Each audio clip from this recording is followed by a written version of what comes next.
Thanks. Our next author is Brian Crosby. I first heard about Brian before I actually began working with Cheryl at PLP. Brian was pretty famous in the, at least among ed techie folks, for his fifth graders who were sending cameras into space and sharing what they found there with the world. So Brian was an early adopter of highly engaging inquiry-based learning. He wrote a very interesting piece that we put in the book because Brian's a public school teacher. He was at the time in Sparks, Nevada, and he's still working with public schools, but he's now in a position where he's doing work around STEM subjects over, I believe, about 6 districts. And but Brian wrote this piece about his sort of struggle between trying to do the curriculum and the basing guide and everything else and still be able to do the things that he knew excited students and got kids really engaged in learning. So here's Brian, and he's going to read an excerpt from that piece, I believe. Well, thanks, John. It was a great intro. Yeah, this is a piece originally titled, "Ah, yes, now I remember why I love this new pedagogy."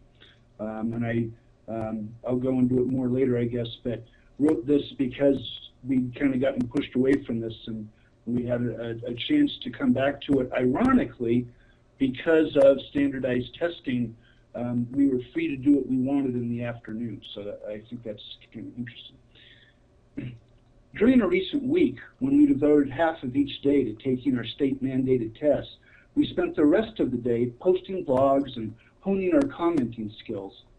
We commented on others' posts and also responded to the comments left on our own blogs. We were starting, promoting, and inciting conversations, the kind you would have in a friendly letter, but also to ask questions, clarify thinking, and argue what you believe to be true. It's all higher-order thinking, all difficult if done well, and appreciated by almost all my students. It's also real work, the kind that tends to make my room a purposeful and quiet place where students ask questions about what they don't understand or can't do, when too often during lessons they won't. It's full of teachable moments.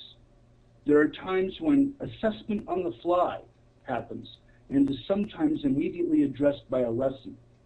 Over here, I notice students that don't get how to use quotation marks. So let's have a quick lesson on what I'm seeing as I observe groups working. They get what they need right now, when it's right in front of them, even if it's not on the language arts standard we're supposed to be covering this week. Over there, a few students just don't get the transforming energy thing. So let's stop for a minute and review that in light of what they're doing right this minute. This is when it will be meaningful to them, help them, be a timely resource for them.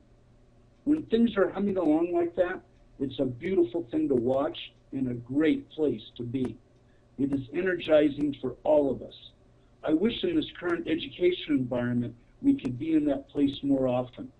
We need to learn how to get our students there and fight to keep them there.